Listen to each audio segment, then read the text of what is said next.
Hey folks, how you doing? This is the Views Express live right here on the Free America Radio Network for the 26th of March 2014. How y'all doing out there? Especially those in the Chickamauga, Georgia area listening to me on 1610 AM on wakingupthemasses.com. How are ya? Hey, for those on wakingupthemasses.com, I'm not in that chat room. So if you want to chat with me, holy crap, let's go over to, well, wait a minute. I'll come to you. How's that? Just hang on. Don't go anywhere because I'll be there in just a momento. And I got to turn down my sound or I'll hear myself, and that kind of sucks. Anyway.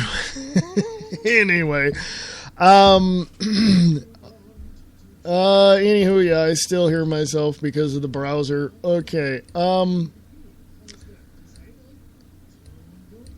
Yeah, there we go. You gotta close out a browser here or turn down the sound, one of the two. How y'all doing today out there in the Chickamauga, Georgia area and all over the United States? Man, you guys rock. I'm just telling you, you guys are you guys are cool. Hey, in the Spreaker chat, we have the one and only. Well, I hope there's only one of him. Mr. Nick Tucker from Distorted Reality with Nick Tucker on Facebook. And go check out his show, distortedreality.podbean.com. Help him out, man. Donate to the Distorted Reality Network. Help him get to the next level as well. You can do that here at the Free America Radio Network as well. Help us get to the next level. You can go to freeamericaradio.us to do that. How y'all doing today? Hey, I got a couple of surprises for you. A couple of years ago, I didn't know about this song until Brian Lang over at Live Truth Radio played it, and I thought, wow, that's a cool song, man. So he sent it to me, or I found it actually on YouTube and downloaded the audio. So I'm going to play that song later in the program. Got some other things that I want to mention, but first of all, let's just get all the hellos out of the way. Hello, Spreaker. How you doing? Hey, little something little something I have noticed. Facebook, the CIA-funded NQTEL branded Facebook. Yeah, now you got to pay to get your posts to the right people. I got a video up on the news blog on freeamericaradio.us. Go check that out. And I got a couple of videos you might be interested in. So, yeah.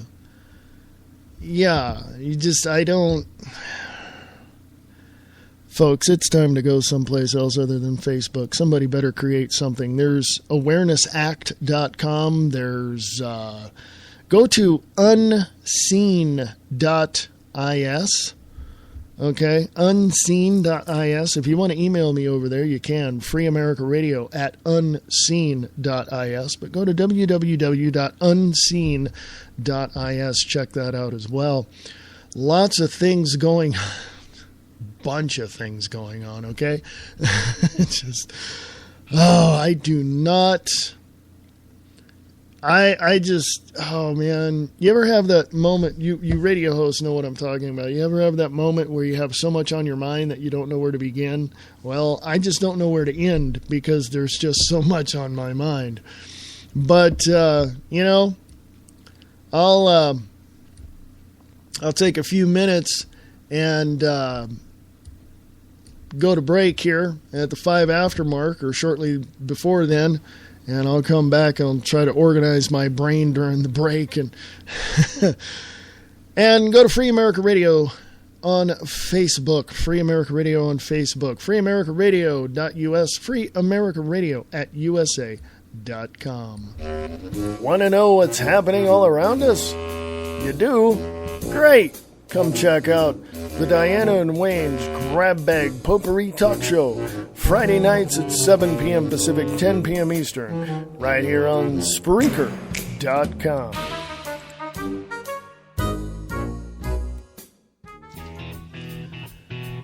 Have a nice trip. See you next fall. Attending their daughter's wedding in South Africa promised to be a vacation of a lifetime. But first, they had to face the treacherous gauntlet known as modern-day travel.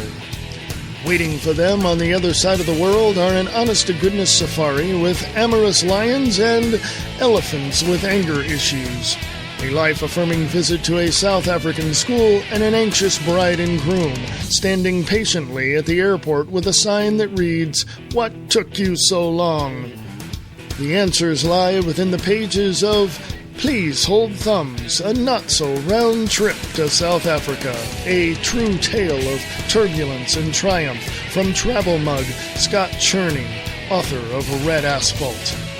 Available at Amazon.com in paperback and on the Kindle. This is Michael Vera with Late Night in the Midlands, and you're listening to the views expressed live with your host, Reverend Wayne Pierce, on the Free America Radio Network.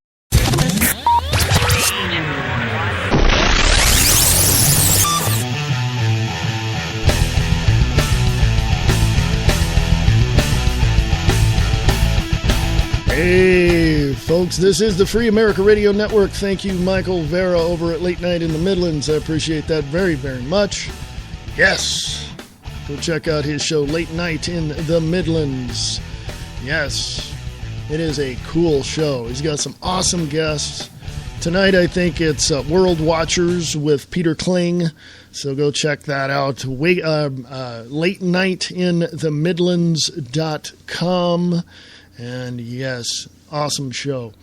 So anyway, how you doing today? We are now broadcasting live on WakingUpTheMasses.com and 1610 AM micro broadcasting in Chickamauga, Georgia area. So how y'all doing out there in Georgia? Hey, my brother's father-in-law is from Georgia, so hey, I got indirectly, I'm related to somebody out there. You know, folks, what can I say? What can I say? Hey, let's get some intros out of the way, shall we? Such as Nick Tucker, Distorted Reality with Nick Tucker, distortedreality.podbean.com. How you doing? Also, and he's in the Spreaker chat. Hey, Nick. Also, Kicking the Capstone with your host, Bob Brutus, over at Waking Up the Masses. Go check that out as well. Awesome show. I had both Nick Tucker and Bob Brutus on the show once, man. I'm telling you, I got educated. There's some stuff I didn't know about, man. I just said, yeah, okay, cool. So that was neat. I got to do that again. But anyway. Yeah, what else? There's a whole bunch of things going on. And go to Free America Radio on Facebook. If you want to go to the website, freeamericaradio.us, you can go there as well. Check things out. Let's see who's in the Waking Up the Masses live broadcast chat room. Oh, my goodness. We have a whole bunch of people. We have Donna Lang there. Any relation to Brian? We have Susie girl. Hey, how you doing? And we have a whole bunch of other people. So how y'all doing over there? Good. Free America Radio on Facebook. Facebook builds standardized security wall. Finally. It's about time. This is facecrooks.com. If it sounds like I'm cutting out or, whatever, I'm using two browsers. I notice that if I get too many tabs open in one browser while I'm doing the show, it crashes. I don't know why. Facebook builds standardized security wall. This is over at facecrooks.com. Posted today, the 26th of March, 2014. Facebook announced this week that it has built a standardized security wall from the ground up called Threat Data, a system that gathers information on malware, phishing, and other security risks from around the internet. The system uses the information to create maps and models for emerging threats. Folks, can you say pre-crime AI? You techies out there know what I'm talking about. Quote, helping keep the internet free of threats is a huge challenge that has never been more important, unquote, Facebook wrote in a blog post this week. Quote, for us to do our part effectively, we must continually search for new types of attacks and deeply understand existing ones. We wanted an easier way to organize our work and incorporate new threat information we receive so that we can do more to protect people, unquote. ZDNet also points out, with Facebook's ongoing move toward open source technology, the site could implement some kind of enormous database of cyber threat information. The site has been on the offensive since last year to prove that both their security measures and care for their users' privacy is important to them. Gathering such a large amount of information could be a good way to help the internet deal with cyber criminals as a whole. Yeah, right. Okay. Open source technology. I'm all for open source technology, folks. I'm open for it all. Okay? That's why I use Linux Mint. I use Windows because Linux Mint, for some reason, I can't get the show to work on Linux Mint. I have no idea why. You gurus out there should help me out with that one because I have no clue. So I use Windows and Linux Mint. So, yeah. I don't know. I mean, seriously, do you... really? Do you believe Facebook really cares about security and your privacy? When they're like created by, or I should say, co-opted by the CIA? Oh, you didn't think so? Oh, really? Go to freeamericaradio.us. Go to the, I think it's on the news blog. I think I have one up there, but you can go to YouTube as well and just type in the search engine there. Facebook CIA connection. Yeah, check that one out. Yeah. Isn't it? I mean, it's just, it's great. Yes, we were worried about people's security. Well, yeah, right. Also, from YouTube, there's a video up on Free America Radio that I have. It's called Problem with Facebook. The Problem with Facebook. Check that one out. Hey, folks, big news. Yeah, you're going to hate this one. IRS slams Bitcoin millionaires with new tax rules. Is gold next? Okay. For you Bitcoin users, which of course freeamericaradio.us accepts Bitcoin. For you Bitcoin users, you're screwed. Because they're not treating it as currency because they can't. The IRS isn't. So they have to classify it as property. Okay? So, yeah, if you have this, then yeah, you know, let me let me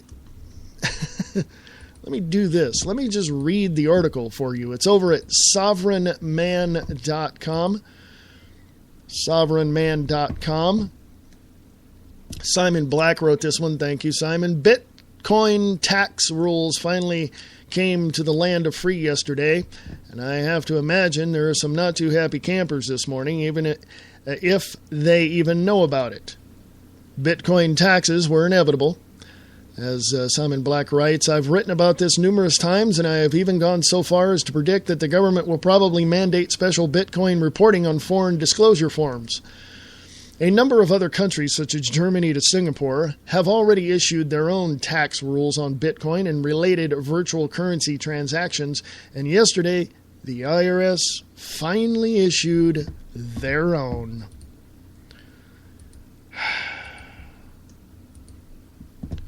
Here's a quick summary.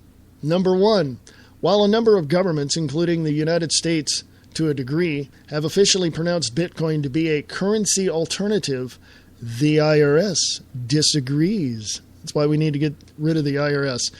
Let's push, folks, I'm going to interject right here. Let's push for the abolition of the IRS and the Federal Reserve. Let's just push for it. Yeah, I don't care if we go and stand out in your local town or wherever the Federal Reserve building is in your city.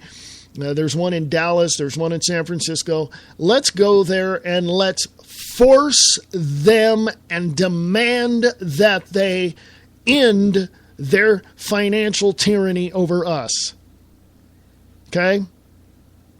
Because once you cut the head off of the snake, I don't think it's going to move too well after that. Okay? And let's abolish the Federal Reserve along with it. Let me read that again. Number one, while a number of governments, including the United States to a degree, have officially pronounced Bitcoin to be a currency alternative, the IRS disagrees. Number two, according to the IRS, Bitcoin is property and should be taxed as such, similar to, for example, a piece of rental property or a collection of fine wine. How many people have fine wine in their home? You know what I'm saying? Number three, this means that the sale of bitcoins is taxable based on capital gains. We need to get rid of that too. Once you get rid of the IRS and chop up the tax code, you don't need to worry about capital gains tax or death taxes or whatever. Let me interject something before I continue with number three here. You know what a tax form should be? 3x5 card, your pertinent information, name, address, income, all that. A flat tax across the board. Okay, boom, I got taxed at that on this amount of income. Boom, this is how much I have left, and that's it.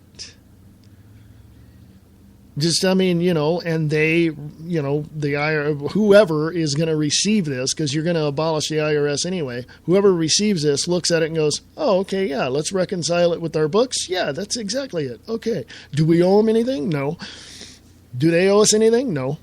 Because it's taken out of your check every 2 weeks. Don't worry about it. It's gone. Boom. You don't worry about stuff like that. Want to go on your trip every year? Save your damn money. That's how my grandmother took trips. Number three, this means that the sale of bitcoins are taxable based on capital gains. If you bought bitcoins at $1 and sold them at $501 several years later, you would have to pay long-term capital gains tax on the $500 difference, currently at 23.8%.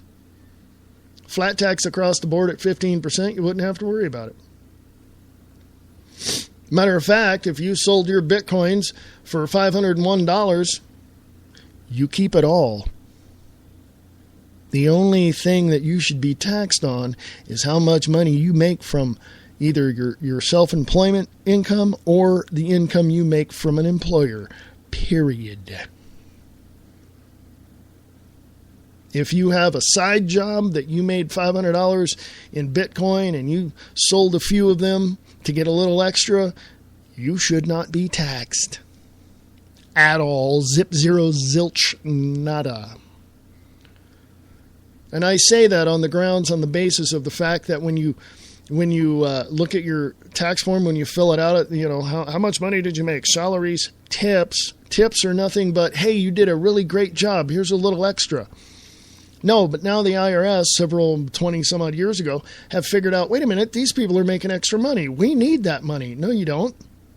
It's a tip. You did something over and above what you were supposed to do. I'm thanking you with a little bit of extra money. Hello. It should not be taxed at all. You should not have those forms at the end of the year to fill out or whatever. You shouldn't. It's just a little 3x5 card, pertinent information, how much, boom, fit the boom, gone. There you go. Send it in. Yes, okay. Done. I'm all for flat tax. And this whole business of, do you want a fair tax? I don't want any taxes, but if there's going to be, you might as well make it flat. Right? What about the bartering system? You going to tax me on just trading stuff with people? Jesus. Number 4. This is from an article at sovereignman.com. IRS slams Bitcoin millionaires with new tax rules. Is gold next? A number of other countries from Germany to Singapore have already issued their own tax rules on Bitcoin and related virtual currency transactions. And yesterday, the IRS finally issued their own. I'm on number 4. If you hold Bitcoins for shorter periods of less than 1 year, you can be taxed at the ordinary income tax rates on your gains. Number 5, to the extent that you mine Bitcoins as a trade or business, the Bitcoin income from mining activity is not only subject to income tax, but also self-employment tax. Number 6, if you trade your Bitcoins for some other property that exceeds your cost basis, you are subject to tax. This is a huge ruling that affects all the Bitcoin millionaires out there, early adopters who purchased Bitcoins at $1 or less. So let's say you were one of the first Bitcoin adopters and bought 5,000 Bitcoins at 5 cents. Last year, when Bitcoin was valued at roughly $1,000 in paper currency, you traded 250 of them for a brand new Lamborghini. The IRS would say that you had a cost basis of $12.50 for every 250 coins. But you traded them for other property with a fair market value of $250,000. This means you have taxable gain of $249,987.50. Naturally, the U.S. government is happy to go back in time and thrust all sorts of interest and penalties upon you if you didn't comply with the law.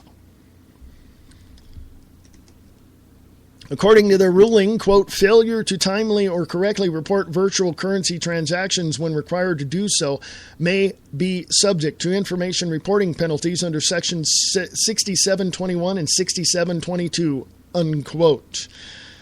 What's most important, or the most interesting about this new set of rules, is what they might mean for gold.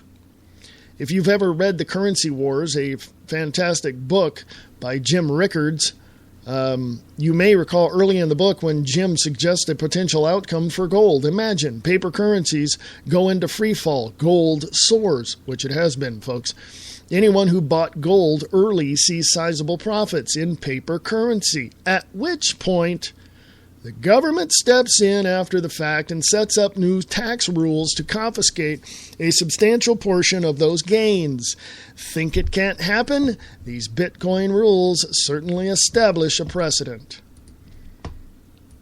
Question is, folks, where do you stand on this? If you're a Bitcoin dealer or a miner or all of that, where do you stand on this? How does this relate to you? Maybe you don't have gold. Maybe you haven't bought any gold from the gold, like Midas or Goldline or anything. Maybe you don't have Bitcoin. But what is that to you? Think about it. If they can do this to a virtual cryptocurrency. Now remember, look at it this way too. They're considering it property like fine wine, and they're going to tax you on it. But they don't consider it a currency, but they're taxing you as if it were a currency. But they consider it a property like fine wine. Do you get the confusion here, folks? The IRS is the internal rake me over the coals society. Okay? They are the worthless piece of crap on the face of this country. They are what has caused the problems that we have, personally and professionally.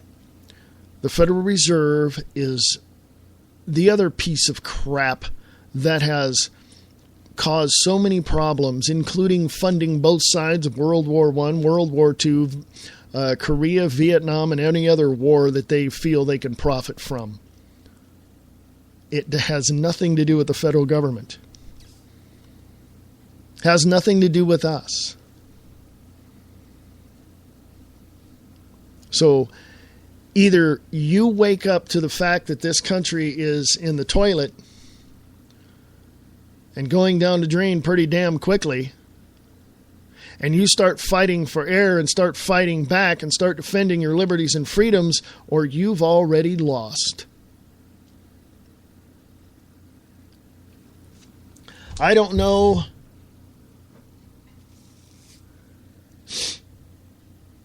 I don't know what to tell you, folks.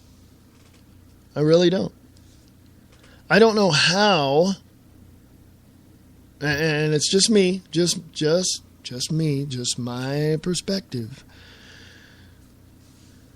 I don't know how anybody cannot accept that fact, that the United States of America is no longer united. We have people who are divided one way or another down many different avenues.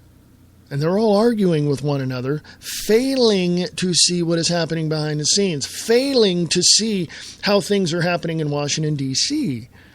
You don't get it, folks. You don't get it.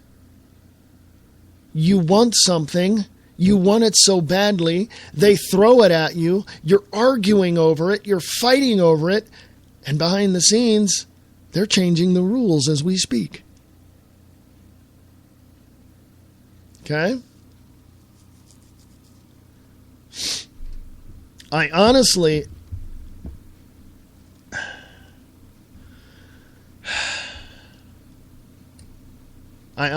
cannot understand why anyone cannot accept that fact. I just can't. I just can't. Maybe, I don't know. Maybe I am that naive. I know I'm not, so don't sit there and wring your hands and applaud, okay?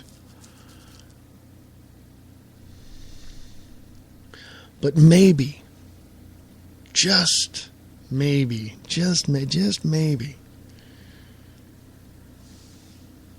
maybe enough of you are going to get up off your asses and go do something about it. Maybe enough of you are going to finally get up, get fed up, and be like that one reporter in the movie Network. If you've never seen that movie, please go see it, because everything you will ever want to know from the media's point of view is in there. Network. I believe it had Faye Dunaway and Albert Finney, I think it was. I'm mad as hell and I'm not going to take it anymore. I don't hear anyone saying that nowadays. Do you know why? I don't hear anyone saying that nowadays because, I know why. I know why. Because you're all pussies. You don't know how to get up and do anything for yourself anymore. You're all sitting around going, Obamacare's just fine. We just need the government to come in and do what we need to do. No, folks. I'm not making fun of people in the South. I have family in the South. They crack up every time I do that. You need to get up off your ass. You need to go do something. Brian Lang, you need to rally them people together down in Texas, and you need to tell them, screw those laws. You get up on that overpass and you start protesting all the laws that are unconstitutional. I'll tell you something. You don't do it, we've lost. If you ain't got the balls or the backbone to get up and go take care of what you got to take care of, which is your family, your neighbors, your neighborhood, your county, your city, and your state, and your home in the U.S. of A., you people have lost. I'll be back right after this. What is reality? The foundation of reality is based on many concepts. Each person perceives reality differently. In the book, The Grid by Marie D. Jones and Larry Flaxman, they explore the hidden infrastructure of reality. Get your copy today at Barnes & Noble and Amazon.com. The Grid by Marie D. Jones and Larry Flaxman. Come join Nick Larson and Brian Keller on Talk for Autism 2.0, a 12-hour internet radio broadcast to raise money for the National Autism Association and spread awareness. This will be the second time the duo have teamed up to raise awareness for autism. Both men have a personal connection to the cause, as both are parents of autistic children. Nick Larson has 2 children with autism, ages 6 years old and 4 years old. Brian Keller has a son with autism that is 9 years old. Talk for Autism has chosen the National Autism Association as the charity to receive the donations raised during the show.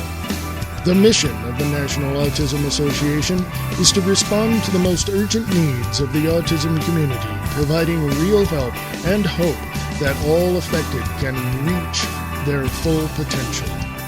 Talk for Autism is a 12-hour radiothon, airs April 11th, 2014, starting at 1 p.m. Pacific, 4 p.m. Eastern, and is scheduled to end April 12th at 1 a.m. Pacific, 4 a.m. Eastern. To listen to the show and to get more information, go to www.talk4autism.com. April 11th is World Autism Awareness Day, and April is Autism Awareness Month.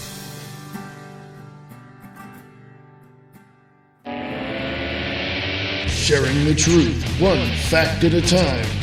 Defending liberty and freedom. Fighting the New World Order. This is the Free America Radio Network.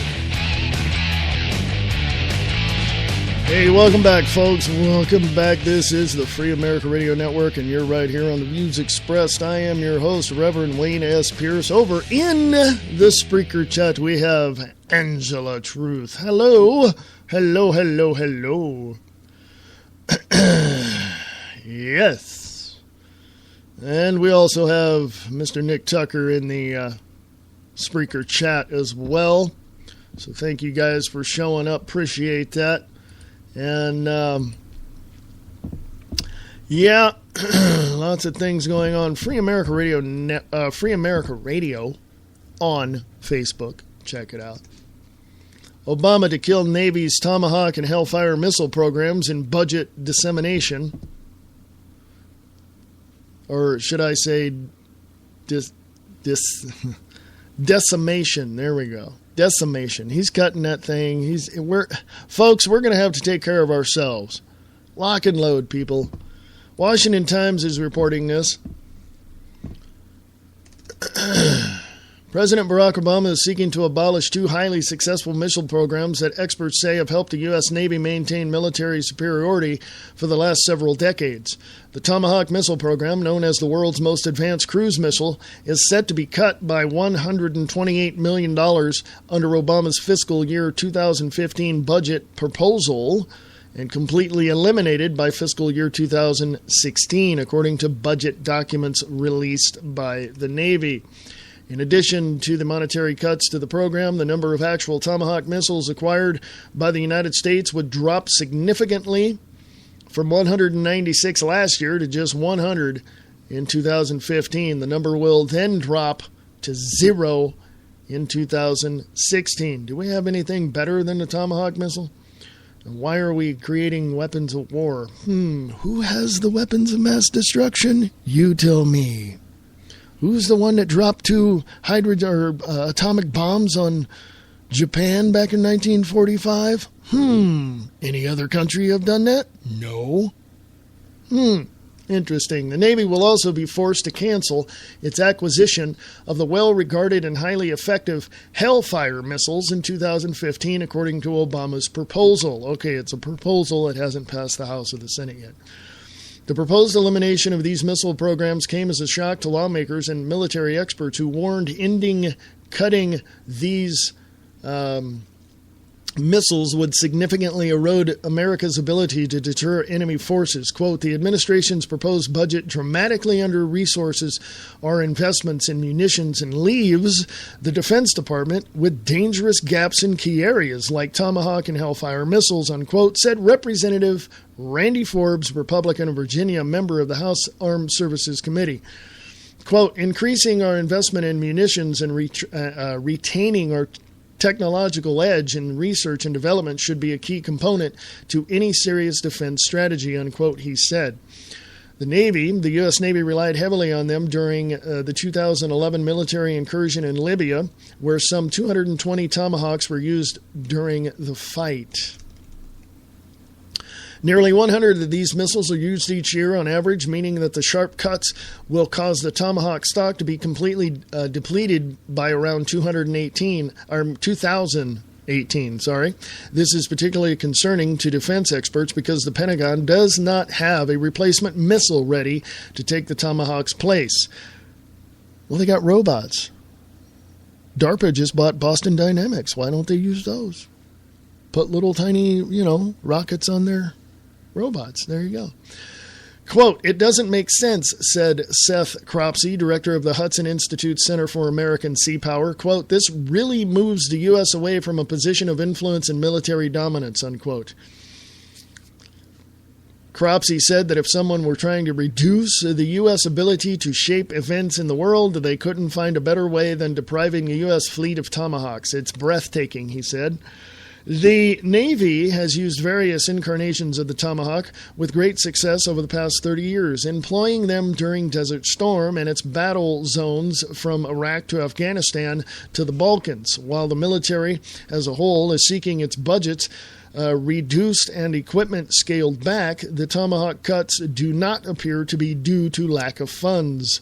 The administration seems to be taking the millions typically spent on the Tomahawk program and investing it in the experimental missile program that experts say will not be battle ready for at least 10 years. Can you say ramping up? Quote, it is definitely short-sighted given the value of the Tomahawk as a workhorse, unquote, said Mackenzie Eaglin, a former Pentagon staffer who analyzes military readiness. Quote, the opening days of the U.S.-led from-behind no-fly zone operation over Libya showcased how important this inventory of weapons is still today. The story continues, by the way. If you click on it on the bottom, you can go to the Washington Times as well. It continues on. Folks, what can I say? What can I say?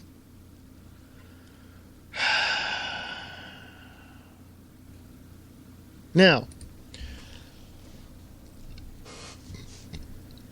let me point you in the direction of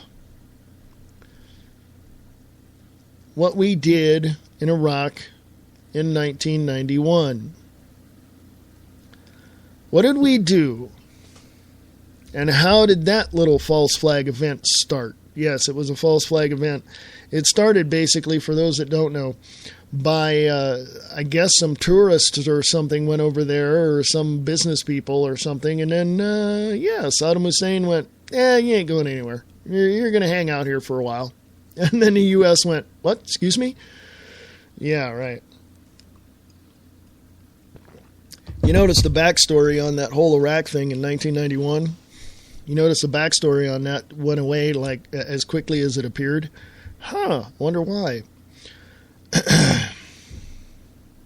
Now, what is it that has caused us in 2014 to be so complacent?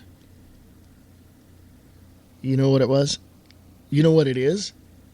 It's the fact that the government comes along and says, well, we can do this and we can do that. There's psychological operations going on. And the people that run that whole PSYOPs program against the American people drop this little tidbit of information inside everything that says, hey, how'd you like to have free stuff?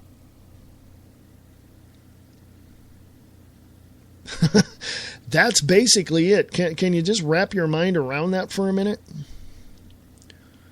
Can you just embrace that thought for a minute? Everybody loves free stuff, don't they? Yeah. Well, this has gone on for quite some time. Quite some time. A few decades, in fact.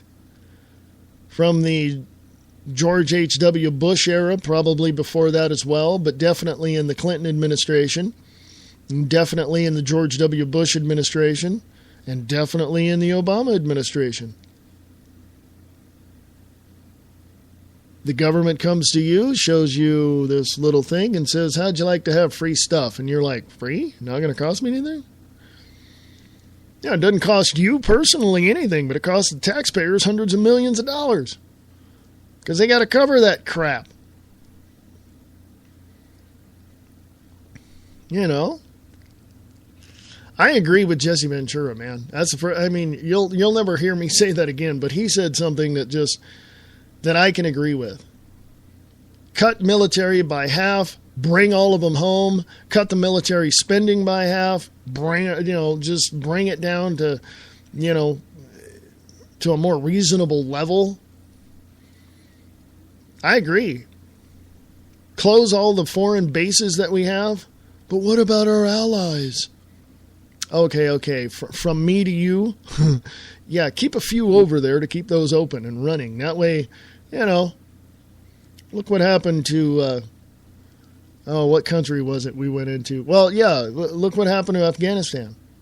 If we weren't there, the enemy would come in and take over.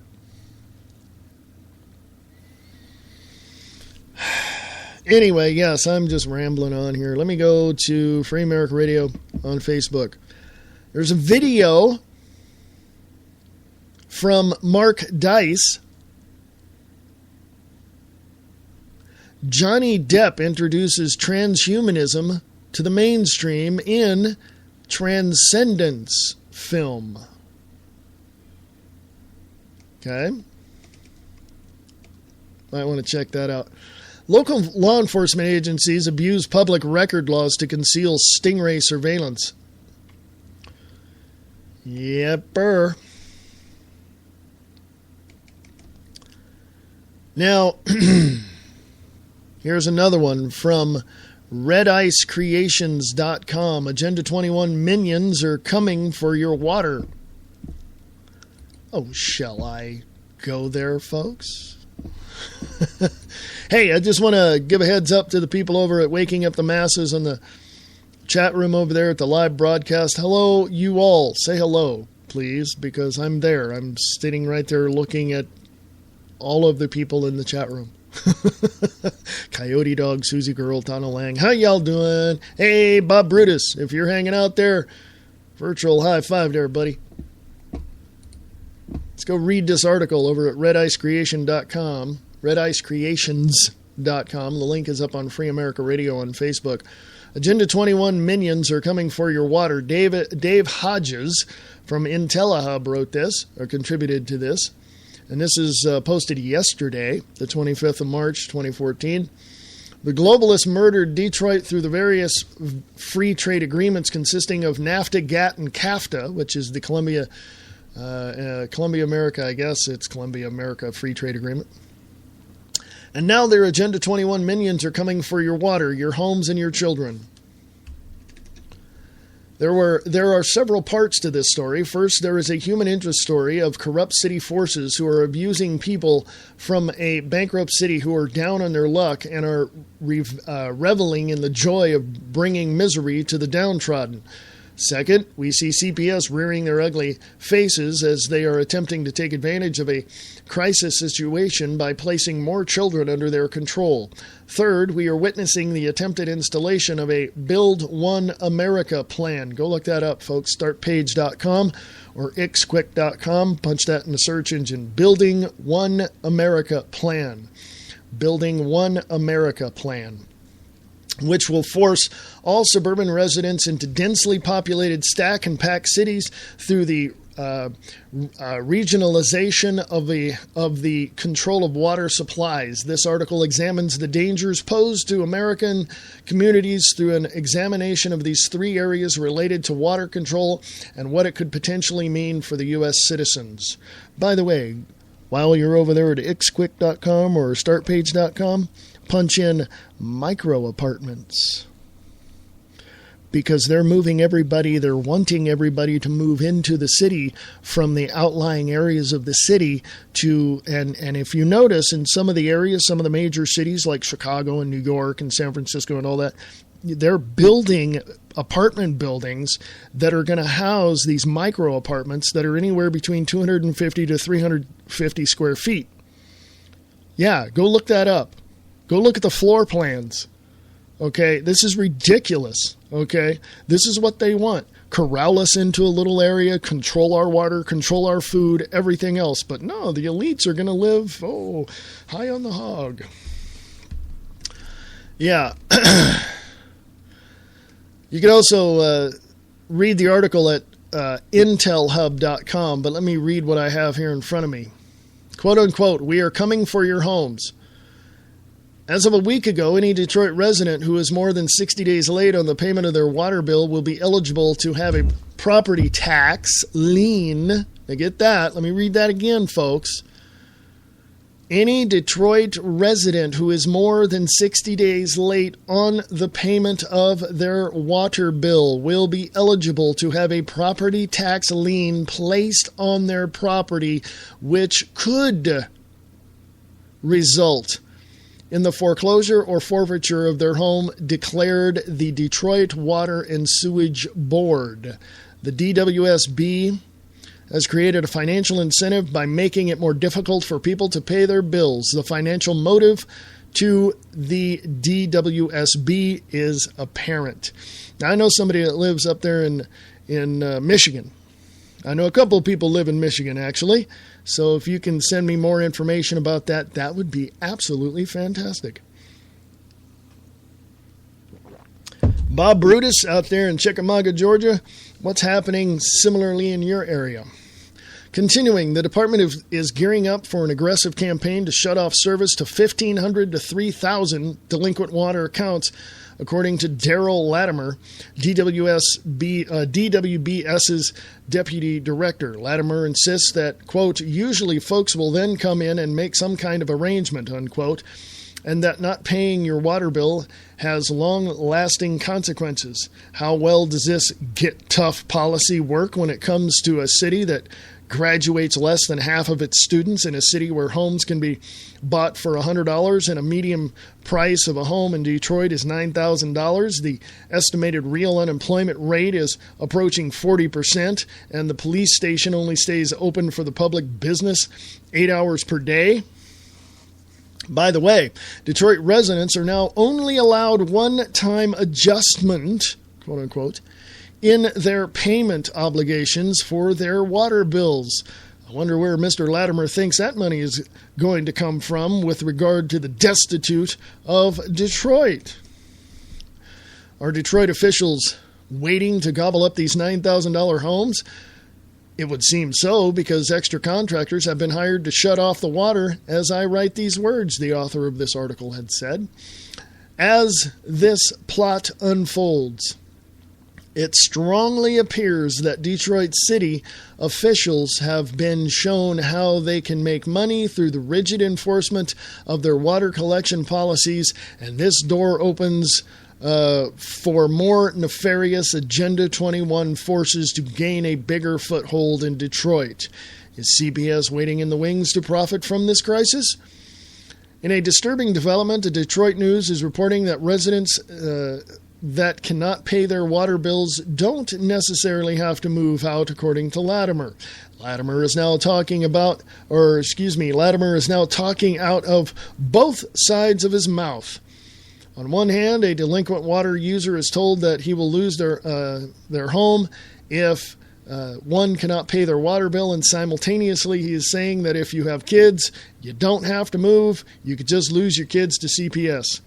Quote, It is hard to not read these two contradictory statements and conclude that Latimer is telling the parents, we only want your homes if you have no kids, but if you have kids and cannot pay your bill, we want your kids so you can keep your home, unquote. Latimer is quite clear on this point, as he made both statements in the same article to the Detroit News. He warns that if there are children in these households with water that has been shut off, the Department of Social Services will arrive on the scene and remove the children from their parents. I will definitely get a follow-up on that, I'm sure.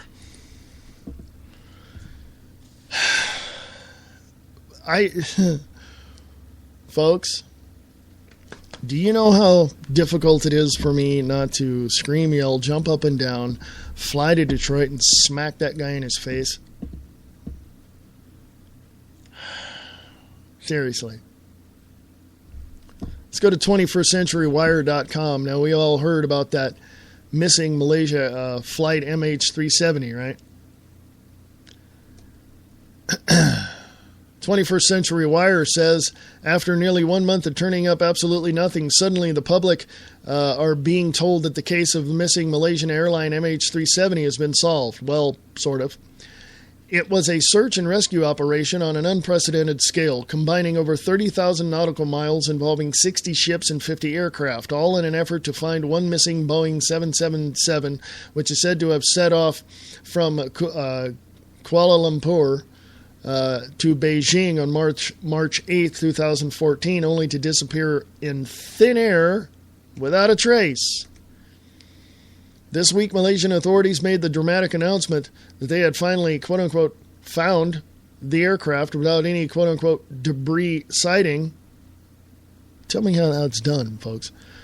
On cue, global mainstream media outlets ran continuous coverage on Monday, the 24th of this week, showing footage of men looking out the window of a Royal Australian Air Force P-3, looking rather intensely at a trail of smoke hanging over the water, but failed to tell the viewers in many instances that this was merely a smoke marker placed there, no doubt for the cameras. This, we are told, is meant to draw a line under the story in a communal move-on moment. The Malaysian Prime Minister boldly announced that the analysis of satellite data concludes, quote, beyond a doubt, unquote, that the plane had in fact gone down in the southern Indian Ocean 2,500 kilometers, that's about 1,500 miles, west of Perth, Australia. A few objects were said to be found, but these were not shown on TV or to the media. Quote, objects could be picked up in a few hours, unquote, Malaysia's transport minister said, while Australian PM Tony Abbott said, quote, one object was circular in gray or green and the other rectangular in orange, but it could be flotsam, unquote. In reality, nothing. What is clear now is that there is still no evidence of a Boeing 777 crash landing there. Here, where things get dicey. This suddenly incredible debris sighting has been based on information from one private British telecoms firm, Inmarsat, who ran a fleet of 30 satellites globally, overlapping with systems run by the U.S.-based Raytheon. Keep these names in mind, folks, because it's important. Inmarsat claimed to have come to their conclusions based on data, quote, relayed between the plane and the ground station by satellite, unquote. Inmarsat then sent its computer findings on Friday to the UK Air Accident Investigation Branch based in Aldershot, Hampshire, who spent one day, quote, going over the figures, unquote, before sending it to the Malaysian authorities. Of all the likely destinations for the missing flight, it seems incredible that would fly for 3 or more hours south, only to ditch the plane in the water miles from any landmass. This latest conclusion is based almost solely on computer model data supplied in Inmarsat, and as yet no physical proof that Flight H or MH or whatever it is, 370 has actually crashed at the location they are claiming it did. By contrast, excuse me.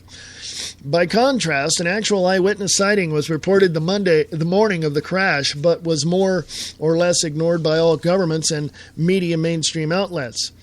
Haviru local news previously confirmed that, quote, residents of the remote Maldives island of Kuta Huvadu, that's what it is, in Dal Atoll, have reported seeing a, quote, low-flying jumbo jet, unquote, on the morning of the disappearance of the Malaysian Airlines MH370, unquote. The report continues. Quote, eyewitnesses of the Kuta Huvadu concurred that the aeroplane was traveling north to southeast towards the southern tip of the Maldives, Adu. They also note the incredible loud noise that the flight made when it flew over the island. Somebody said, quote, I've never seen a jet flying so low over our island before. We've seen seaplanes, but I'm sure that this was not one of those. I could even make out the doors on the plane clearly, said an eyewitness. It's not just me either. Several other residents have reported seeing the exact same thing. Some people got out of their houses to see what was causing the tremendous noise, too, unquote. Coincidentally, the Maldives Islands are more or less along a direct flight path to the U.S. and the British island military base of Diego Garcia. Make of that what you will, but you cannot discount this is in connection to reports that one of the MH370 pilots has Diego Garcia plotted on his own home flight simulator. Confusion was stirred up even more after retired U.S. Air Force Lieutenant General Thomas McInerney turned up on Fox News program hosted by Mike Huckabee, proceeding to infer that the U.S. has known all along that the plane had traveled and that the missing Boeing 777 was already in Central Asia. There's a video there of it. Although McHenry went on to reinforce the White House myth that Osama bin Laden was killed in 2011 at his compound in Pakistan, you can't help but wonder why he was sent onto Fox News at the very time that this latest quote-unquote discovery has happened. Bill Stills concluded his commentary by warning this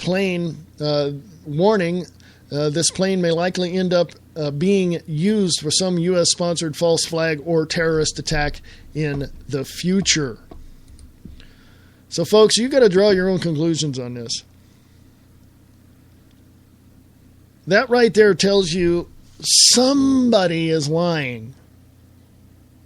That tells you right there that the people running the satellites are possibly lying. But who is? I can only deduce from the information that I have that I don't know exactly what happened to MH370, Boeing 777. But my theory is, taken from that article, or based upon that article, that it would not be much of a stretch to fly that plane to Diego Garcia. Okay?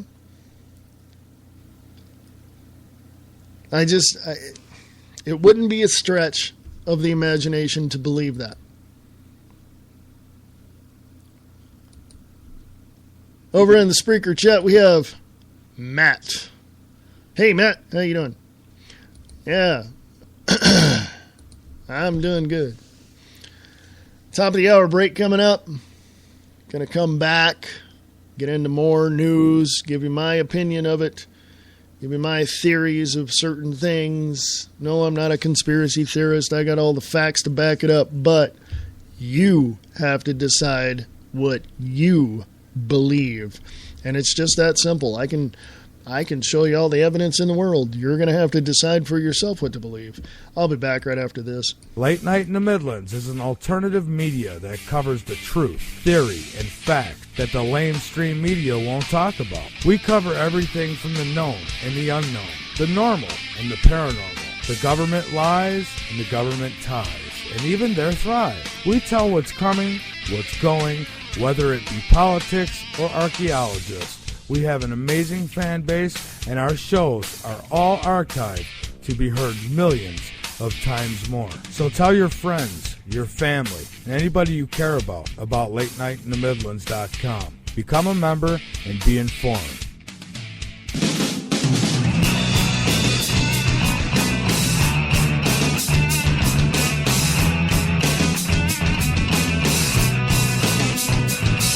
Get your morning started with the Morning Brew on 92.6 The Blitz. Music from the 60s, 70s, and more. The Blitz 92.6. Go to radiorocktheblitz.blogspot.com.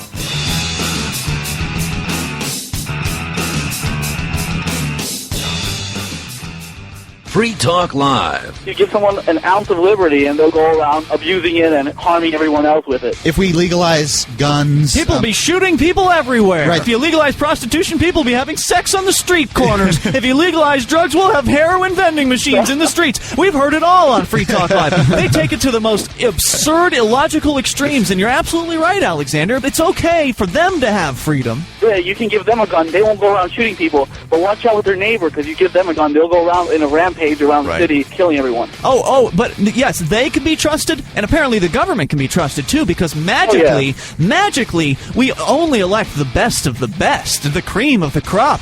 The bureaucrats that are administering these programs are the upper echelon of society, the most trustworthy individuals. Oh, yeah. Sometimes when I squint, I swear I can see a halo above their heads. Free Talk Live, 7 nights a week from 7 to 10 Eastern, live on the Liberty Radio Network at LRN.FM. Are you tired of the mainstream media? The media that is so biased, you wouldn't even let your dog listen to it? Well, there's an answer. Angel Club. On RadioFreedom.us. Just listen to her fans. One hell of a writer. I've read a considerable amount of her articles and quite impressed. Until Angel, my life was void of meaning. I want to thank you for saving my goldfish from drowning. I love Angel Clark's honesty and her down-to-earth concern about the people. She is very dedicated. Angel, we need you. This Angel's a sexy woman. I think she's going to go places, but I don't know where. Ladies and gentlemen, she does a good job. If it wasn't for Angel, you saved his life, and I will be indebted to you forever. SussexCountyAngel.com. Be a part of Angel's Army. Monday through Friday, 7 to 9 p.m. on RadioFreedom.us. Free Talk Live. Do you guys have a zombie plan? I'm just wondering what this country's going to do if we had some sort of apocalypse like that. Like a zombie attack. Do? People coming out of the ground, like in Thriller, like in Michael Jackson's like 28 days later, like a virus or something. Oh, okay. I mean, people don't come back to life. Well, no, there are different kinds of zombies out there.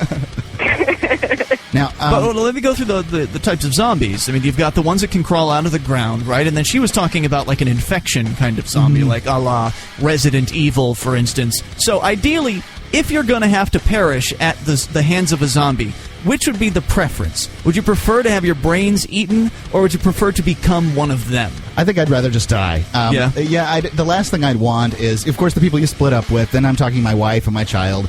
I'm coming back. I'm wanting to eat Laura's brains. It's bad. It's bad. Free Talk Live, 7 nights a week from 7 to 10 Eastern, live on the Liberty Radio Network at LRN.FM. What does freedom mean?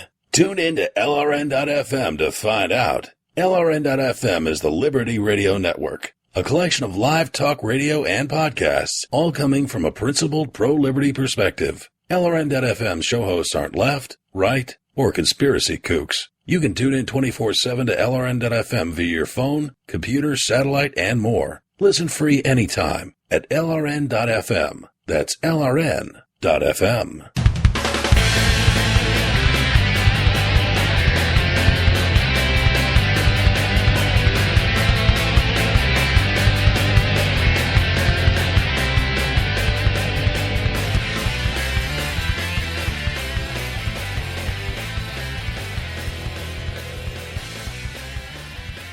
It's Spencer Hughes from The Spencer Hughes Show on Spreaker.com, and you're listening to The Views Expressed Live.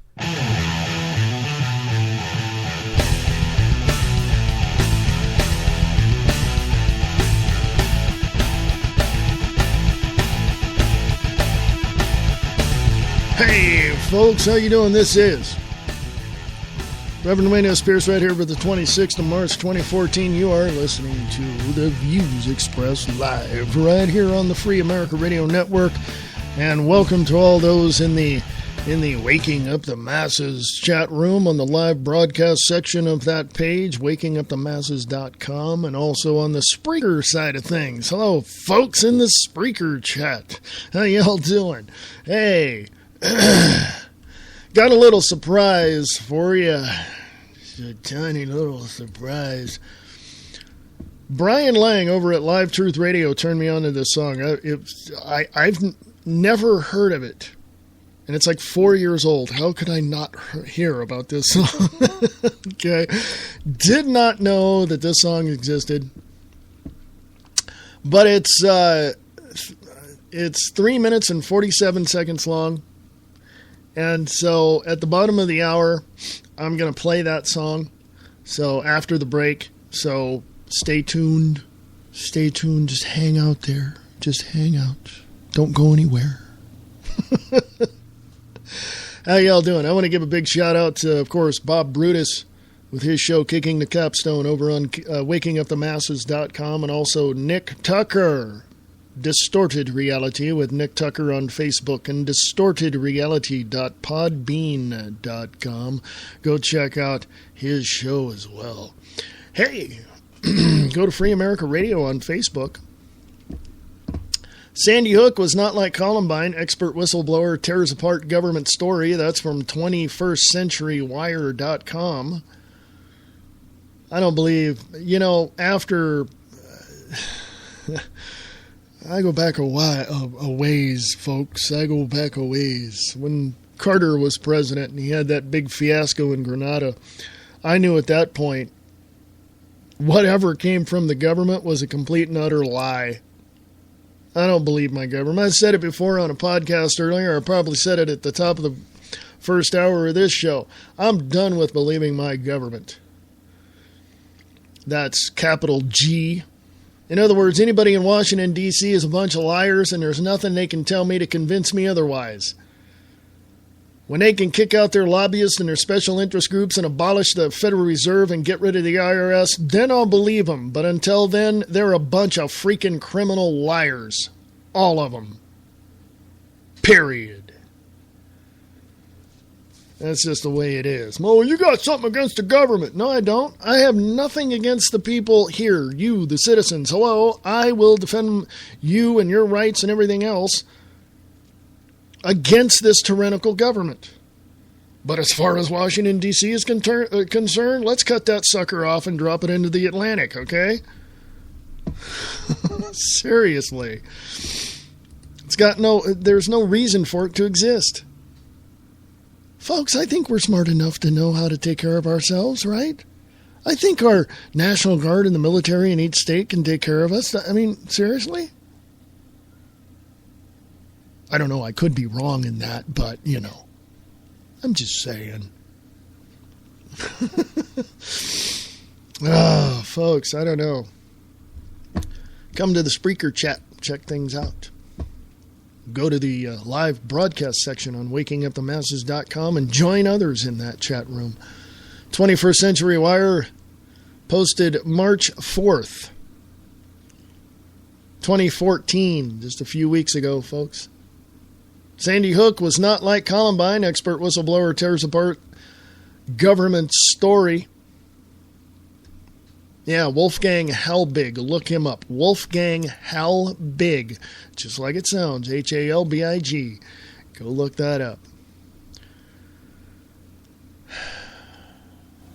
Sandy Hook was not like Columbine. Comparing the two events, Sandy Hook and Columbine, Halbig can see no similarities in law enforcement reaction, crime scene management, and in fact, presents a strong case that Sandy Hook appears to be a staged event. For what purpose, he does not speculate. Complete with narrative, props, actors, followed by a comprehensive government cover-up, one that reaches the highest levels of local and federal law enforcement, FBI, and leading all the way to the White House. Okay, and there's a video there. It's 1 hour and 4 minutes long. If you have time, please check it out. So many things that you can look at and just use your own discernment and realize the official story is a bunch of lies. Our government officials and our state-run CIA-infiltrated media is never going to tell us the truth. And why would they? Why would they want to? Why would they want to? Why would they want to upset the narrative that they have indoctrinated us with? Why? Doesn't make any sense on their part. And this coming from Media Matters, George Soros. He has infiltrated his brand of news, quote unquote, into the 6 major companies that own all the news organizations in the country. Okay? Why would they want to disrupt the gravy train? You know what I'm saying? Get the people to believe what we want them to believe, and they will go along with whatever we tell them to go along with. Hello, can you say indoctrination? I knew there was something up. On September 11th, 2001, I knew something was up about an hour or so after, okay, the second plane hit. If there were planes. Or was it just the mass that they had to use to make it look like it was this big, huge event? Go to drjudywood.com. You might find some interesting and compelling evidence there of direct energy weapons against the buildings.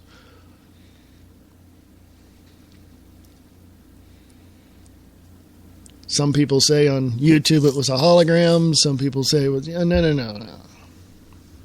Let's not get wild in our speculation, folks. Let's just understand that it was a false flag event created by our government to implement the Patriot Act to take away our rights, to limit our rights, and eventually take them away, and get rid of our guns. Why? Because somebody wants to take over the United States.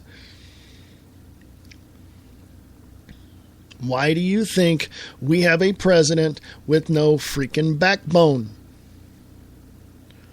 We're going to lay sanctions against Russia. Okay, that's like nothing to them, okay? Sanction us all you want. It ain't going to cause any problems whatsoever.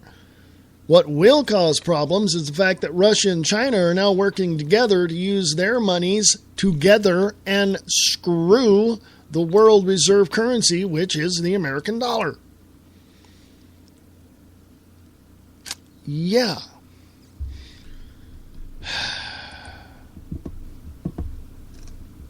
I don't know, folks. Do not know.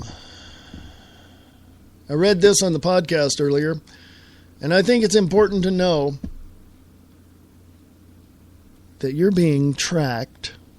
All of your information in your cell phone and GPS, you name it, etc., etc., etc., is being recorded by the CIA, by all your law enforcement officials. And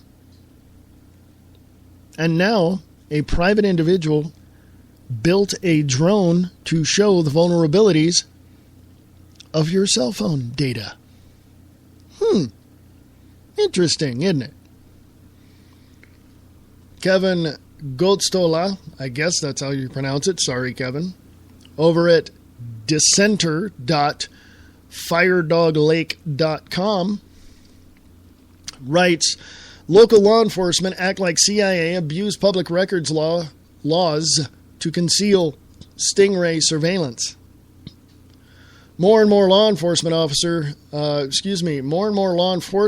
agencies in the United States are manipulating or abusing public records request laws in order to conceal whether they are using Stingray surveillance technology to collect data for law enforcement activities, even going so far as to pretend that records don't even exist.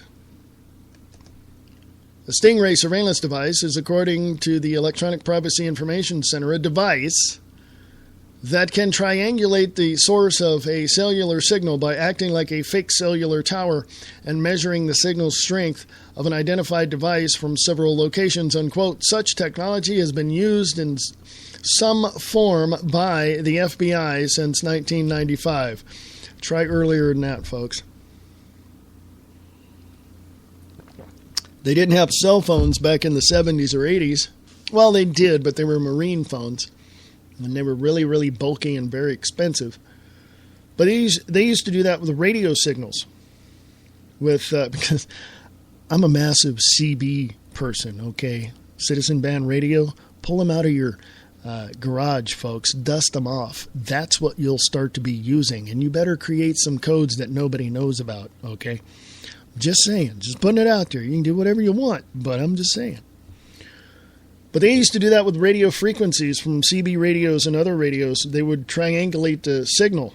They would go out and have somebody get in a certain location, key up on the mic, or, punch a button, and the radio signals would hit that, and then they would triangulate where certain things were. They've been doing that for years, folks. It's just now more digital with cellular phones.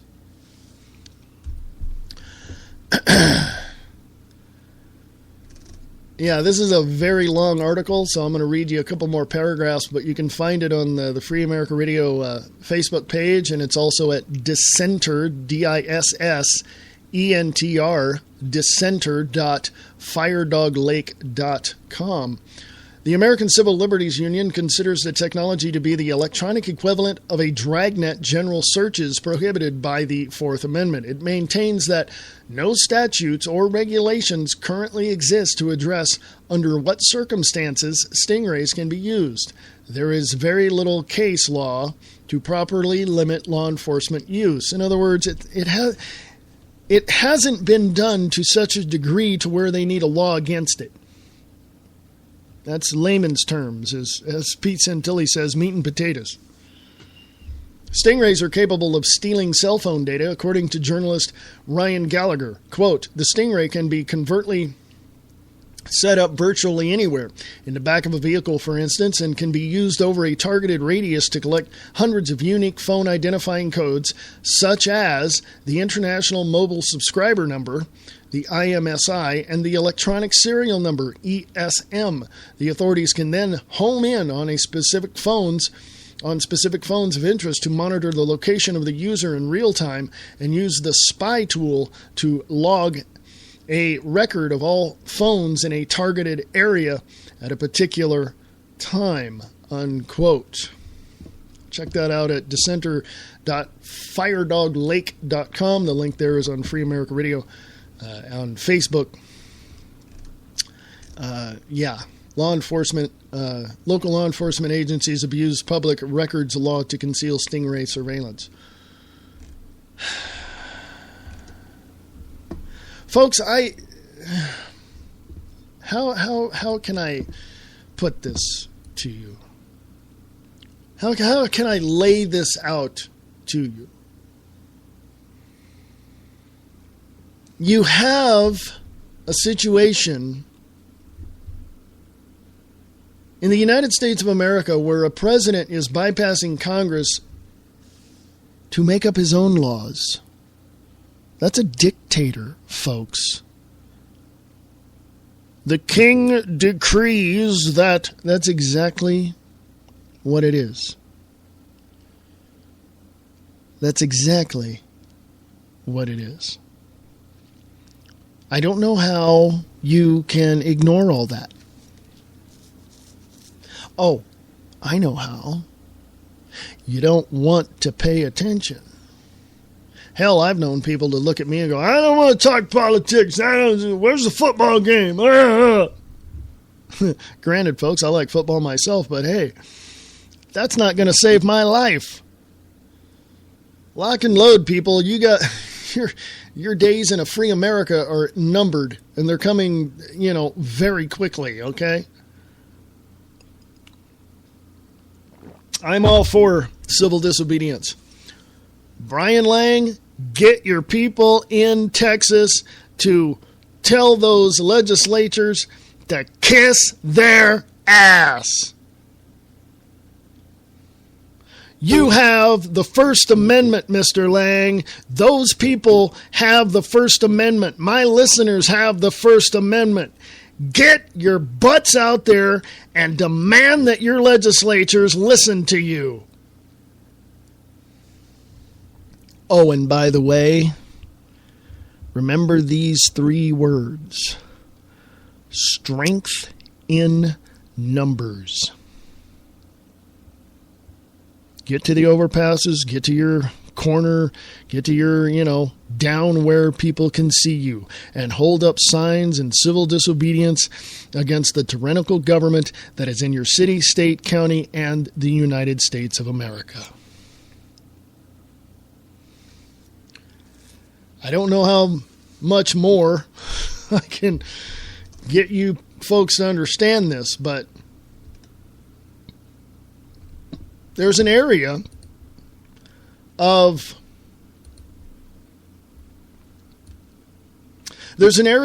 interest that, how can I put this?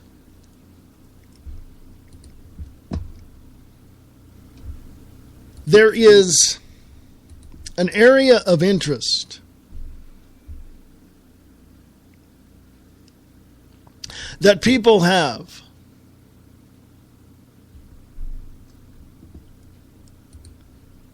that they sit back on their hands and they say, well, if we do this, this may happen. There's that area of interest in that particular mindset. If we do this, then this might happen. There's also the other side of that coin that says, if you don't do this, this is definitely going to happen.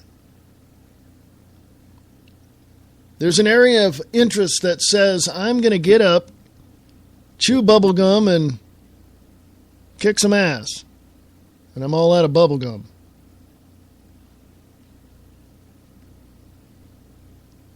I don't see too many people. I don't read it in the news. I don't see it in the alternative media. I don't see it anywhere except for in other countries, Belgium, Rome, places like that, where tens of thousands, if not hundreds of thousands of people get up and go out and protest and get out in the streets and block traffic and do all. I don't see that here. You know why? Because people aren't interested. I see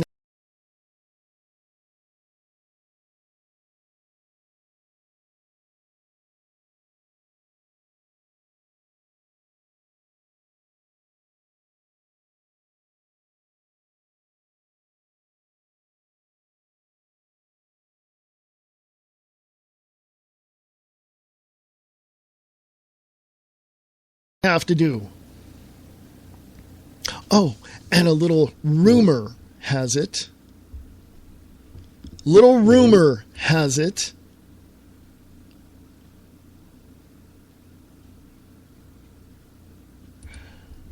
Little rumor.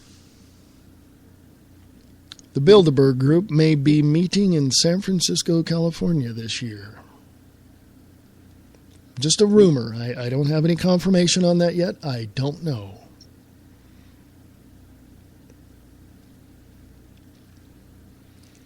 But I can tell you this. What I do know is there's a lot of people out there that seem to think, and I don't know exactly, but they seem to think that if they do nothing, things will just blow over.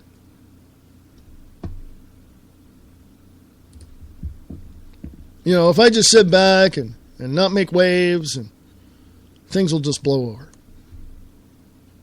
Really?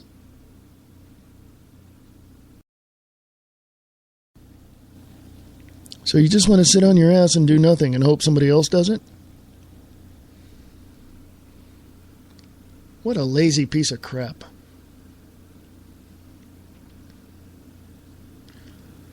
I'll tell you something. I'm going to say this to two groups of people. The first group is the group that sits around saying, well, I want to see what happens before I go do anything.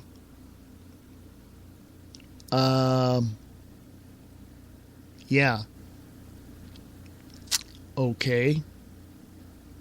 You do that. You do that. Go ahead. Yeah.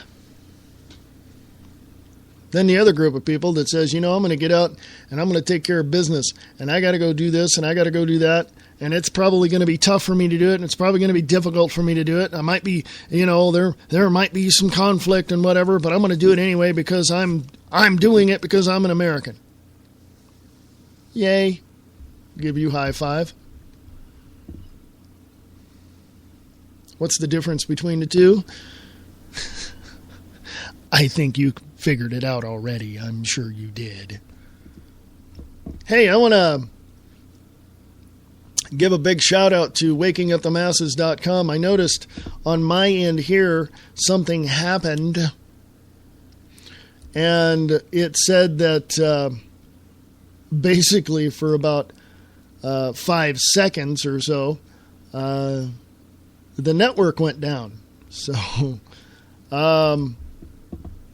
I apologize, and if you can hear me, fine, and if you can't, hey, then why am I asking if you can hear me, right? But anyway, go to freeamericaradio.us to listen to the show, listen to the podcast, check everything out, and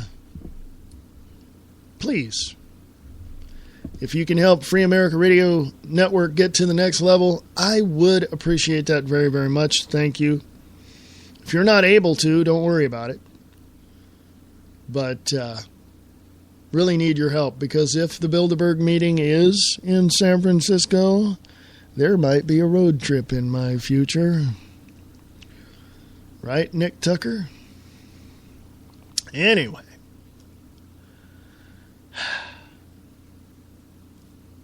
I'm going to take a break a little early, bottom of the hour, and I'm going to play you this song. It's 3 minutes and 47 seconds long, so sit tight, because after that, I'm going to play some promos, and I shall return shortly. So, enjoy this song from Jeremy Dodge, I Am American. I pledge allegiance to the flag of the United States of America and to the republic for which it stands, one nation, under God, indivisible, with liberty and justice for all.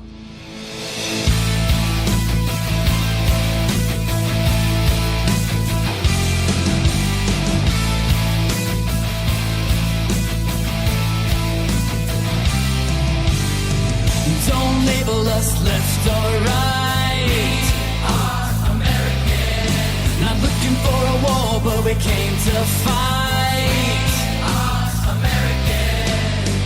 Somebody's gotta stand up. Stand up. Somebody's gotta do what's right. We're rising 'cause we're fed up. Got our house in order and got yours in sight. I am American, that's what I am, that's what I think, and what I do. I am American, that's what I am, and I bleed red, white, and blue. And I bleed red, white, and blue. It's not about party, it's about what's right. Our American. Taking back our country, come and join the fight. Our American. Somebody's gotta stand up. Stand up. Somebody's gotta do what's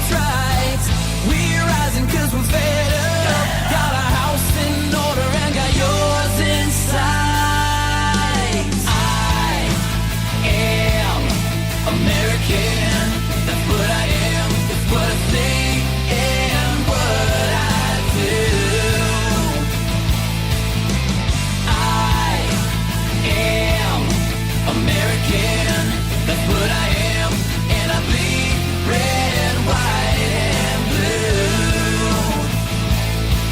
And I bleed red, white, and blue.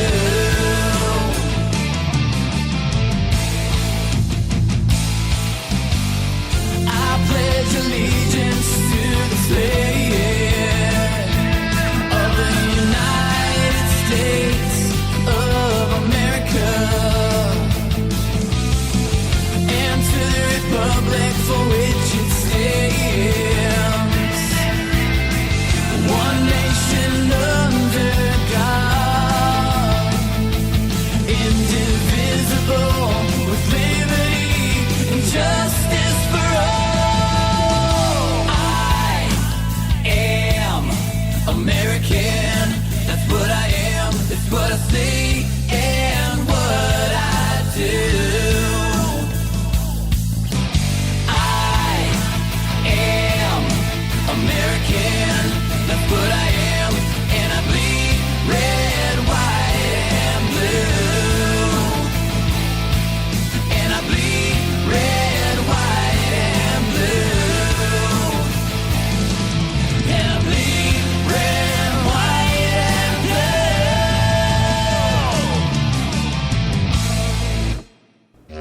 blue. Want to know what's happening all around us? You do? Great! Come check out the Diana and Wayne's Grab Bag Potpourri Talk Show, Friday nights at 7 p.m. Pacific, 10 p.m. Eastern, right here on Spreaker.com.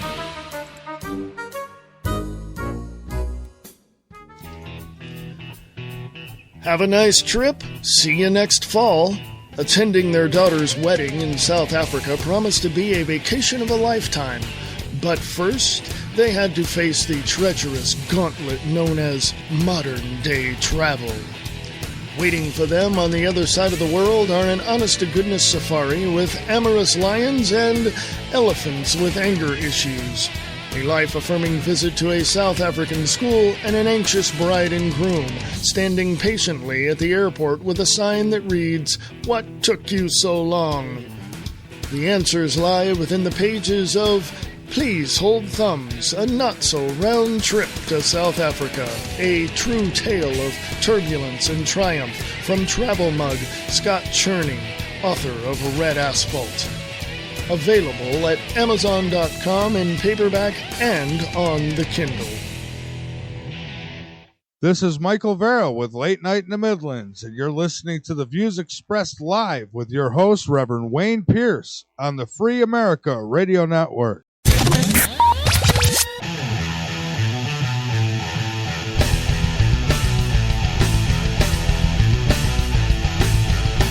Hey, folks, welcome back. Thank you, Brian Lang, for turning me on to Jeremy Dodge. I've never heard that song before, man. I hear it on his show, and I'm like, man, that's a cool song. How'd you like it? Let me know. Anyway, hey. Yeah, yes. Nick Tucker in the Spreaker chat said, the Act of 1871 needs to be abolished and turn this country from a corporation that it is. I still get people commenting on the last show that I did.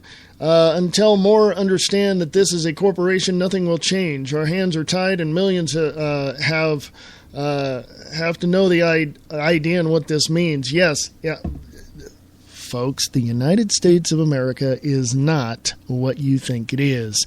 It is a United States corporation. Go look in the records of Delaware.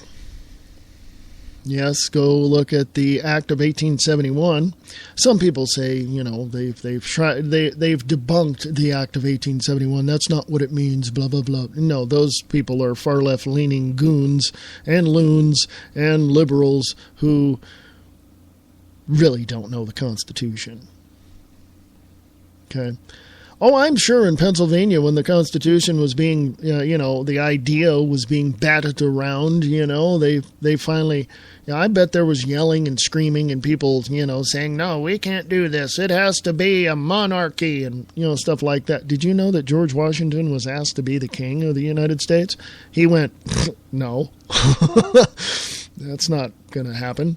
And it didn't, of course, although he was a 33rd degree Mason. Or actually, I think he was lower than that. I'm not sure. Nick, correct me on that one. Thank you. But yeah, I mean, we are living in the United States of America Incorporated. Go look it up. I have the semblance of rights that we have under the Constitution and the Bill of Rights of the United States of America is there because it's the carrot before the horse before the cart. Okay. This is what you have. This is what you have. And look, and we give you your rights and we're not taking anything away. Look at that. There they are. It's right there. You're not. That's what they're telling you. When behind the scenes they're going, yeah, we need to limit the free speech. Granted, okay, the First Amendment gives you free speech. Doesn't give you the right to stand up in a movie theater and yell fire. Okay, we've heard that before, right? Okay, but it doesn't give the government any leeway or any right whatsoever to tell us where we can stand on our city streets to talk about whatever it is we want to talk about. Because here, I don't know about your area. I don't know where you live, but here in Reno, Nevada, we have signs on poles that say free speech zone. That's the only place you can have free speech. Any place else? No. Just right there. What? No.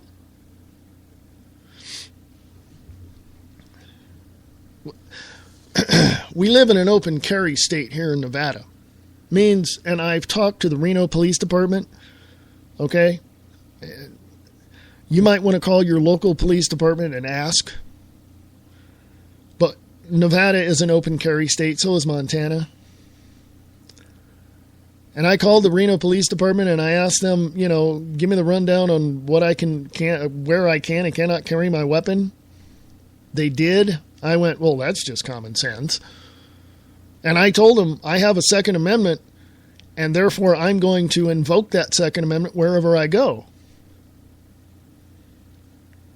And they were talking about private businesses, and I know common sense tells me not to take it into a federal building or, or a bank or a casino.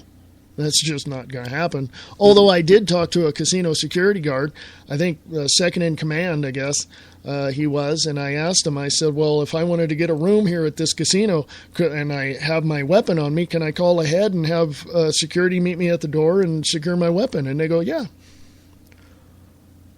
But then it wouldn't be in my hotel room. Okay, so what's the point? You know what I mean? So anyway, Free America Radio, Facebook, check that out. Hey, I noticed a little tech issue here I had. Let me know whether or not my sound dumped. Bob Brutus over at Waking Up the Masses, can you let me know what happened, if anything happened over there on your end? Because I had the pinging. Okay, you tech people, you're going to understand this, but the rest of you just, bear with me. The net ping that I have here on my DJ console on Spreaker was way up into the 3000s milliseconds. Okay, so yeah, I don't know what caused that, but that's what it was. But anyway, Free America Radio on Facebook. Yes, yes, yes. I want to highlight a story that I read yesterday, and I want to make some corrections because, hey, like I said, if I'm wrong, I'll correct myself. It's not a big deal to me to do that. It's responsible for me to do that, to share with you the right and correct information. Someone contacted me from Dearborn, Michigan, who lives in Dearborn, Michigan, who called the city council in Dearborn, Michigan, and asked about this.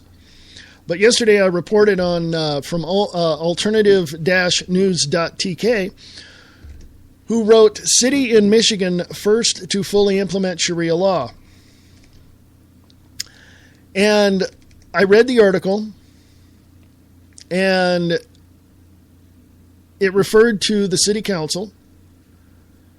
And like I said, the person got a hold of me who lives in Dearborn, Michigan, and said, nope, never happened. But then she says, but let me check. Let me call the city council. Let me call and find out. So she's working on that. Thank you very much. I appreciate that. So that article that's up there on Free America Radio on Facebook, yeah.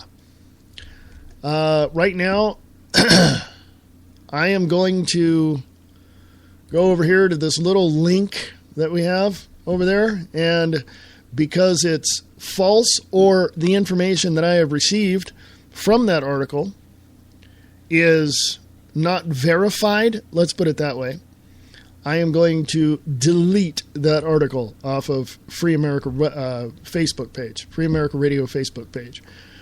So I want to make sure that I put up articles that are factual.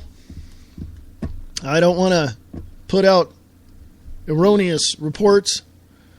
But if you have any articles, anything that you write, if you write articles, please send that to me. I'll put them up on the website at freeamericaradio.us. And give you full credit for it, and post them on Free America Radio on Facebook if you write articles. Also, in that same line, if you have a radio show or you know, anything that you do, podcasts, website, whatever, send that information to me, and I will definitely put that on the website and promote it for you. You can help Free America Radio Network get to the next level, because we are moving on up.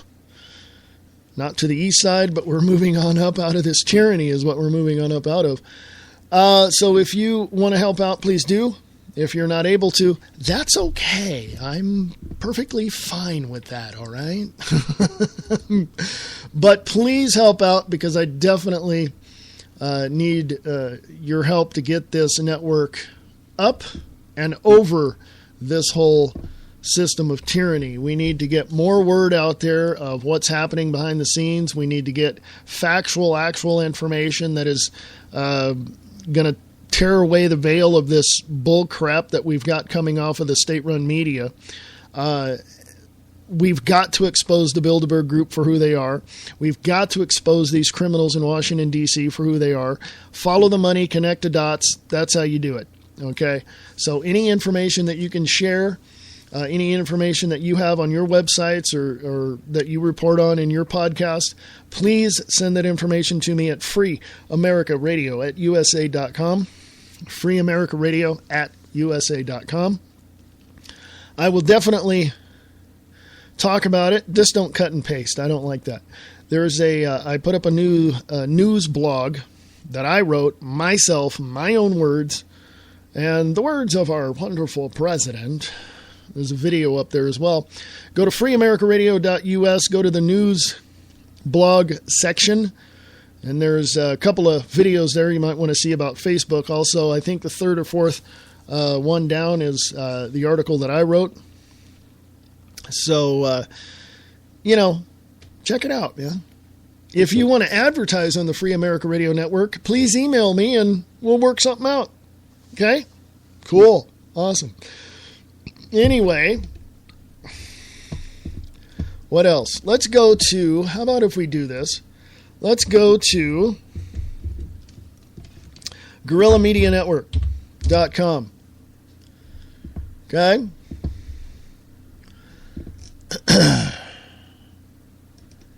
Now, they have some older articles there. But on the Pete Santilli show, he had Paul Craig Roberts on talking about the Ukraine and Russia and the IMF and all of that. So,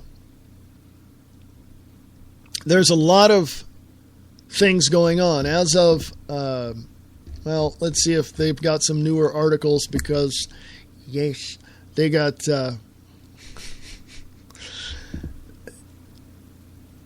The 25th of March, that was yesterday, Dr. Catherine Albrecht was on the Pete Santilli show talking, and she's a privacy expert, startpage.com, She works on that, and she talked to Pete Santilli about that. Also, there's a lot of things, just a lot of things going on. A lot of news reports over there as well that he puts up. Let's go to 21stcenturywire.com in the last moments of the show. Click on the propaganda link. From Seville to Syria, BBC in breach of charter again with staged paranoia chemical dock. Okay, that's an interesting little article. Patrick Henningsen talked to Pete Santilli about that. The BBC paranoia boasts itself as, quote, the world's longest-running investigative reporting TV show, unquote, which would normally mean something, but not a whole lot, considering what it tried to pass off as real journalism on August 29th, 2013. This was posted 2 days ago, folks. As the drums of war were beating their loudest that fateful Thursday, the BBC flagship investigative program, Panorama, aired a special report filed as Syria crisis incendiary bomb victims like The Walking Dead. Purporting to the show the alleged aftermath of an alleged napalm bomb attack. Folks, if you know what napalm does, just here, let me go on from here. On an alleged school somewhere near Aleppo, Syria, where the alleged victims were dramatically rushed to an alleged special hospital. A villa? The number of inconsistencies, anomalies, inserted audio, scripted acting, and other outright fabricated aspects contained within this Panorama, quote-unquote, documentary are quite astonishing, quite simply too long to list here. So it's best that viewer take a look and judge for themselves. A number of prominent voices, including the former British ambassador Craig Murray, have branded Panorama production as fake. Expect the criticism and condemnation to mount as the public slowly begin to get their heads around this level of lying their way to war by the BBC. George Galloway, UK Member of Parliament, adds, quote, well, the Bush and Blair Corporation, the Bush and Blair Corporation, the BBC, as it became in the run-up to the Iraq War, has also almost entirely lost its reputation for journalistic integrity. A full inquiry must be launched into why the BBC used a piece of material which was not just wrong, but was falsified, and falsified with the purpose of propelling our country into war. That's not what the British public pays BBC license fee for, so that it can be tricked into a war, unquote. That's a UK Parliament member saying that. They don't hold back, folks. You ever seen the House of Commons on your cable stations? Holy crap! That's what we used to do here. Now we don't. I don't know why. Note especially the scene in the upstairs room full of young male, quote-unquote, zombie chemical weapons victims, unquote. Image above. You'll see that in the article.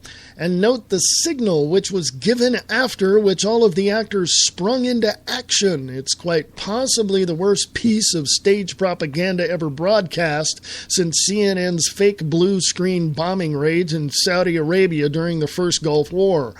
Watch the original, incredibly poorly staged, made-for-TV dramatic production, which still sits on the BBC's website here. Watch the full version here. Go to the 3434 mark to see the dramatic zombie victim scene. Reporter Daniel Bushell, describes the Panorama debacle as nothing less than stunning fakery. This latest war propaganda stunt echoes another Panorama creation, Death in the Med, where the BBC program spun the story of the ill-fated Gaza flotilla aid mission where Israeli forces attacked a peaceful mission to Palestine and killed passengers on board. Critics cite Panorama's willful ignorance and pro-Israel spin, with producers failing to take into full account the eyewitness testimonies of survivors on board the aid mission, instead opting to tell a skewed version of the events by clouding Israeli injustices against innocent passengers who were murdered by invading IDF forces in international waters.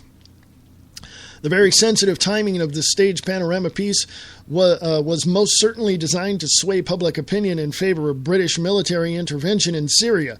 Luckily for the public and the world at large, Parliament saw sense on the day of the vote, and the war was off. But considering the current development in UK government, with MPs are now pushing for legislation to decriminalise BBC license fee evasion, there's no more appropriate time than now to also raise the question, what should happen to BBC if the broadcaster is caught knowingly deceiving the public in full breach of its public charter, as appears to be the case with this pro-war production shot in Syria thrust upon the entire British public at such a pivotal moment?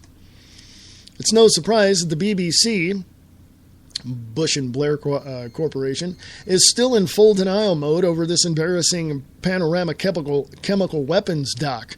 Despite the surge of public complaints like this one, the criticisms, one of many factual documented reports here, and also here, there's links to it there within that sentence, and many other good breakdowns of this case online, it has received over it. Few are surprised by this wall of silence, especially after the BBC has yet to come clean regarding its reasons for covering up knowledge of its own serial pedophile employee, Sir Jimmy Savile, and why it chose to posthumously celebrate his life in a Christmas special, even after knowing full well the nature of the monster they had nurtured.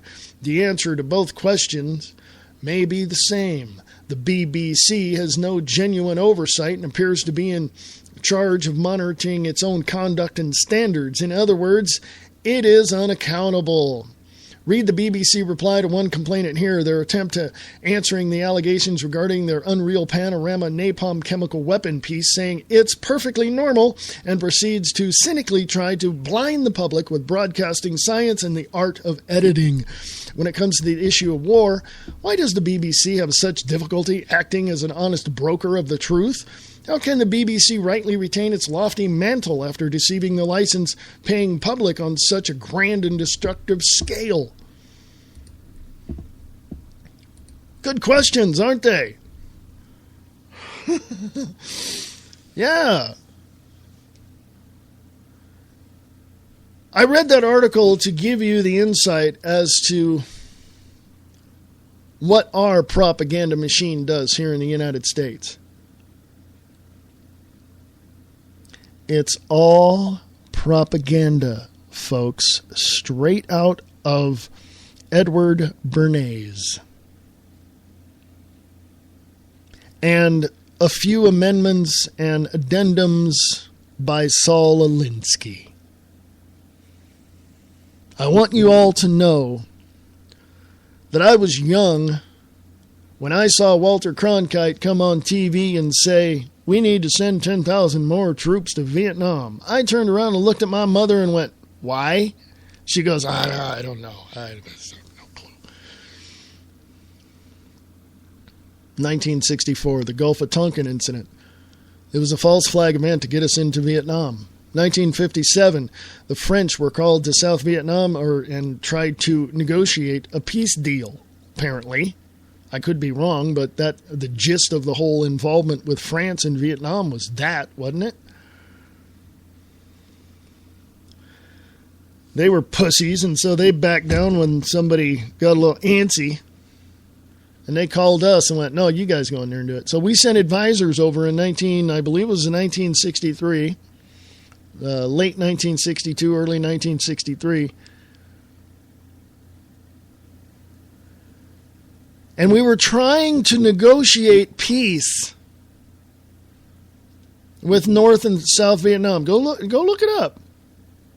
But Lyndon Baines Johnson, the vice president, did not want peace in Vietnam. You know why? Connect the dots, folks. He had contracts. Yes, he had investments in companies contracted with the military. And the more that he, was not making money, the more unhappy he was. Okay? So we know what happened on November 22nd, 1963, don't we? And what happened several months after. Lyndon Baines Johnson became probably immediately on the plane that night of the assassination, became president of the United States, and he shoved us into war by fabricating a situation in 1964 in the Gulf of Tonkin. The propaganda pieces that his media put out declared that, a ship was attacked in the Gulf of Tonkin, one of our American ships, blah, blah, blah. Yeah, CBS went down to the shipyard, to the docks, actually, and saw the ship come in, and they were looking at it going, what? And then they asked the people coming off the boat, did you guys get into a fight? And they go, no, we don't know what the hell you're talking about. Well, guess what?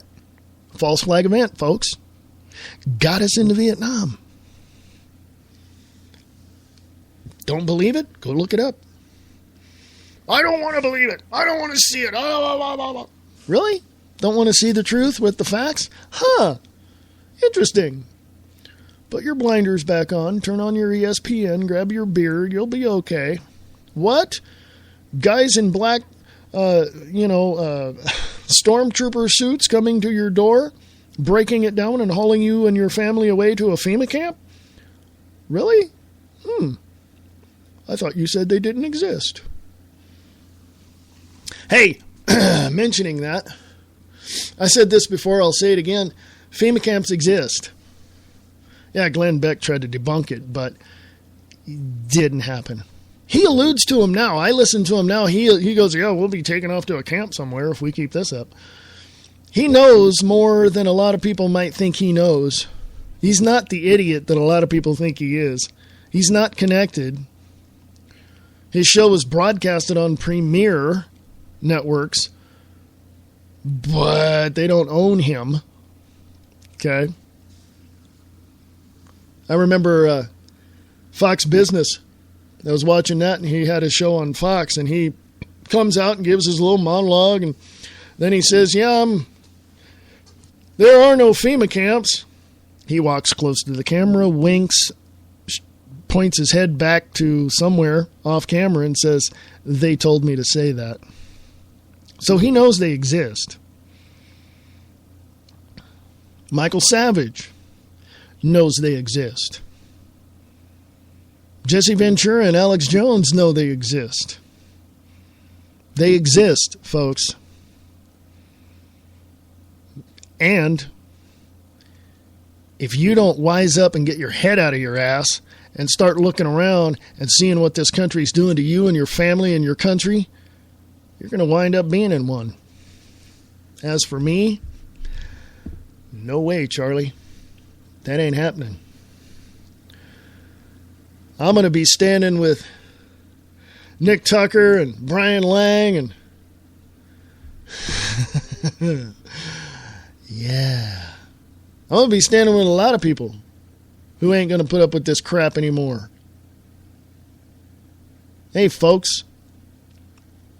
Somewhere between 150 million to 200 million people with an average of 2 to 3 to 4 firearms on them. Do you think the American government and all those other forces going to have a chance? Oh, hell no. We got to defend this country, folks. We got to defend this country immediately. We got to get out there with Bob Brutus and Brian Lang and a bunch of other people. We just got to rally them together and say, this is what we're doing, folks, and this is how it's going to be done. We're mad as hell, and we're not going to take it anymore. And that's just the way it is. FreeAmericaRadio.us, FreeAmericaRadio at USA.com, Free America Radio on Facebook. Check it out. I'll be here tomorrow, 4 p.m. Pacific, 7 p.m. Eastern. Check it out. WakingUpTheMasses.com. I'll be on there too. Let me remind you, folks, we, the people, have the power, for we are America.